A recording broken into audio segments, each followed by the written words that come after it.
হ্যাঁ? এসে গেছি। এই যে ভাইয়া, নাও তোমার খেজুরের গুড়ের পায়েস, মন ভরে খাও। আরে ডলি, তুই জানোস না খেজুরের গুড়ের পায়েস আমার কত প্রিয়।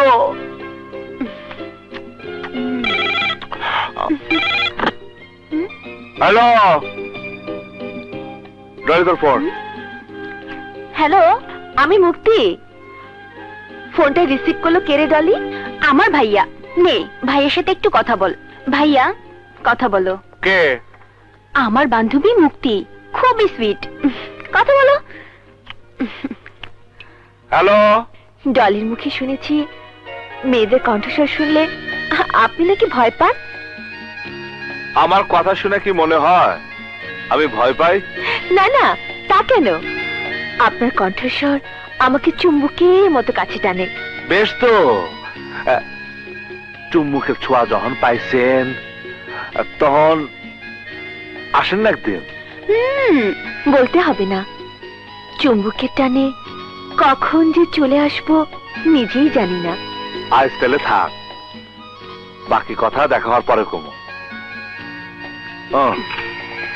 হ্যালো মুক্তি, তোর ভাই ভেরি স্মার্ট। দেখতে হবে না ভাইটা কার। আপনি মানে তুমি সেই মুক্তি? কিন্তু তুমি এত দুষ্ট হলে কেমনে? এই কান ধরলাম, ক্ষমা চাচ্ছি। আর দুষ্টুমি নয়, এবার আশ্রয়টুকু দিয়ে আমাকে টেনশন মুক্ত করুন। 1 মাস থাকতে পারবা, তার বেশি কিন্তু না। 1 মাস হলে চলবে, 30 দিন 30 রাত্রি, অনেক সময়। এর মধ্যে বন্ধ দরজা খুলে ফেলবো, খুব একটা কষ্ট হবে না। কি? না না, বলছিলাম কি 30 দিনের মধ্যে হোস্টেলে বন্ধ দরজা আমার জন্য খুলে যাবে। আচ্ছা, আপনার বাড়ির ফোন কি খারাপ? অনেকবার ফোন করেছি কিন্তু লাইন পাইনি। জলি কেমন আছে?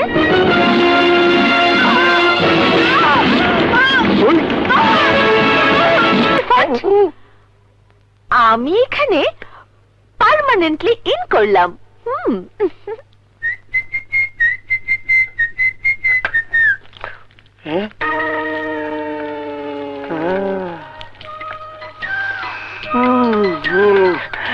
কি রান্না হচ্ছে ম্যাডাম? পায়েস। কার জন্য? নিশ্চয়ই আমি খাবো। সংগ্রামকে খাওয়াবো। হ্যাঁ? সংগ্রাম কখনো পায়েস খাবে না। খাবে, আমি রান্না করেছি। অসম্ভব, আমি বহুবার চেষ্টা করেও ওকে পায়েস খাওয়াতে পারিনি। তুমি পারবে না। পারবো। পারবে না, বাজি। যদি খায় তাহলে তুমি যা বলবে আমি তাই শুনবো। আর যদি না খায় তাহলে? তাহলে কি? তাহলে আমি তোমাকে কিন্তু যদি খায় তাহলে? তাহলে কি? আমার 10 দিনের ময়লা কাপড় চোপড় সব তুমি ধুয়ে দেবে। মাত্র 10 দিনের? প্রয়োজন হলে 1 বছরের কাপড় চোপড় আমি ধুয়ে দেবো।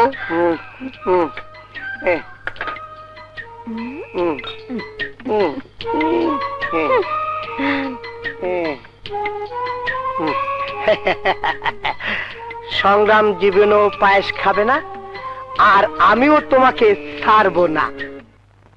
এইটা কি? আপনার জন্য পায়েস রেঁধেছি। ইয়ে মানে আমি পায়েস টায়েস খাই না। ও সুন্দরী, এইবার তোমায় আমি চুমা দিতে পারি।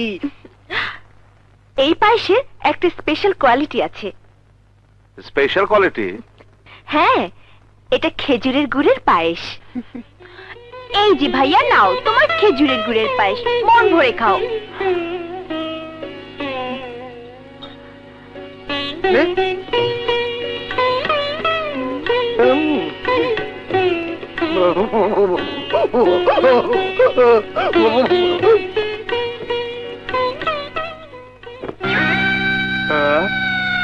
সবগুলাই কি তোমার একার কাপড়, না পুরা মহিলা হোস্টেলের কাপড় তুলে নিয়ে আসছো এখানে? আচ্ছা, কথা কম।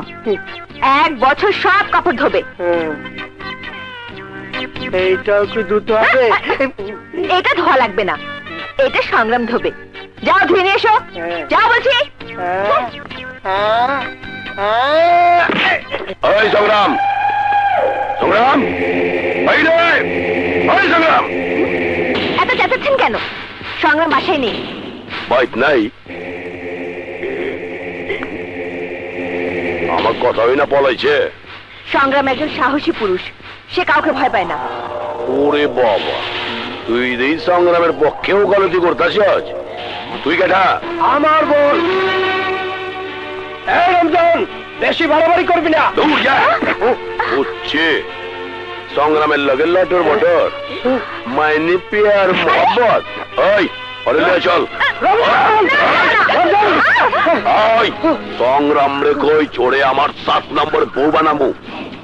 আর এই যাবি কই সংগ্রাম যেন টাওয়ারটা খায়। যদি চিল্লাজ জমিনের ভিতরে কইরা ভালামু। কবুল তো কয় না।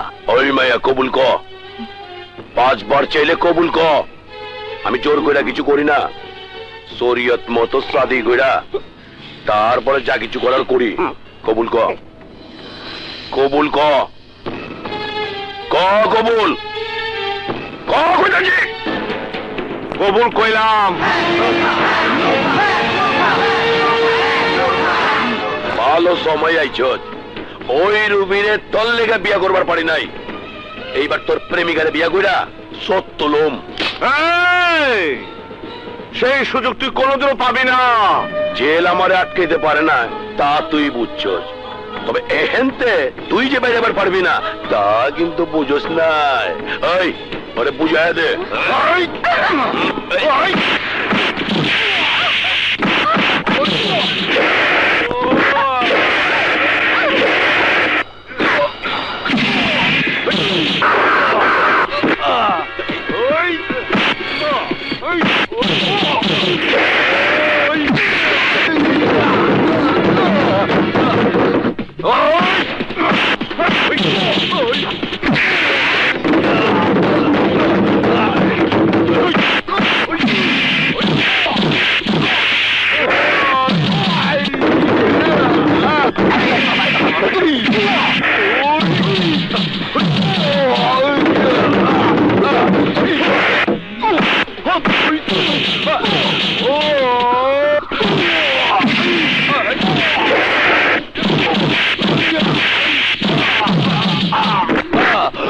রমজান, আজকের কথা মনে রাখিস, ভবিষ্যতে বিয়ার খায় হলে শেরওয়ানি না, একেবারে কাপড়ে কাপড় পরাই দেবো। মুক্তি আহ, কামটা বলা বলে না। মুক্তি, তুমি নিশ্চয় এতক্ষণে বুঝতে পারছো আমার কাছে থাকা তোমার জন্য নিরাপদ না। আমি বুঝতে পেরেছি সংগ্রাম, পৃথিবীতে সবচেয়ে নিরাপদ আর সুখের আশ্রয় তোমার কাছে। এই ব্যাপারটা কি? আমার কাছে তো সন্দেহ লাগতেছে। আসলে তোমার উদ্দেশ্যটা কি? উদ্দেশ্য অতি মহৎ। তোমার মতো একজন মানুষকে পেয়ে আমি ধন্য। আমি সারাটা জীবন তোমার এই বুকে আশ্রয় চাচ্ছি সংগ্রাম। এই সংগ্রামের বুকে কেউ আশ্রয় নেওয়া সুখ হইতে পারবো না, আর তাই কারো আমার বুকে আমি আশ্রয় দিতে চাই না। কিন্তু তুমি আমাকে আশ্রয় দাও বা না দাও, আমি আমার আশ্রয় খুঁজে পেয়েছি। আমাকে তুমি আশ্রয়হীন করো না সংগ্রাম। না মুক্তি না, এই বুকে শুধু আগুন, জ্বলন্ত আগ্নেয়গিরি বুকের ভিতরে দাও দাও করতেছে। কেউ দেখবার পারতেছে না, কেউ জানতে পারতেছে না, কিন্তু আমি জানি আগুন আমারে কিভাবে পুরাইতেছে, কিভাবে জ্বালাইতেছে। এই বুকে কারো স্থান দিয়া আমি তার পুরাই ছাই করবার চাই না। তোমার বুকে যে আগুন জ্বলছে, সে আগুন যদি আমাকে পোড়ায় তা যে আমার সৌভাগ্য সংগ্রাম। মুক্তি, আবেগ আর বাস্তবের ব্যবধান অনেক। আমি একটা ধ্বংসস্তূপের উপর দাঁড়িয়ে অপেক্ষা করতেছি, কোনো কিছু সৃষ্টি করতে না, ধ্বংস করতে। সেই ধ্বংসলীলা পইরা আমি যদি নিজে ধ্বংস হয়ে যাই তবু সুখ পাবো, শান্তি পাবো। আমি পরাজিত হই নাই। আমার মার স্বপ্ন আমি পূরণ করবার পারছি, অন্ধকার দূর কইরা আলোর পথ দেখাইতে পারছি। সংগ্রাম, তোমার বুকে কিসের আগুন? কেন এত যন্ত্রণা? আমাকে বলো প্লিজ, আমাকে বলো সংগ্রাম। আজকে না, আরেকদিন কমো। সংগ্রাম, তোমার সব জ্বালা যন্ত্রণা আমি দূর করে দেব।